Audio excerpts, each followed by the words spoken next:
Let's do this, guys. Para maging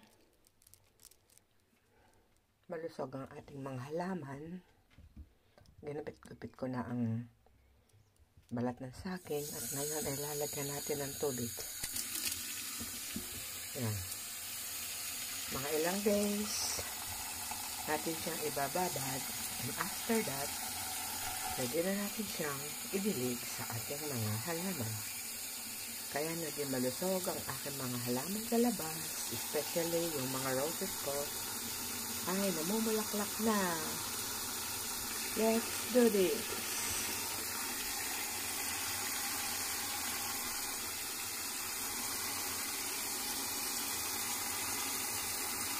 Ang balat ng saging.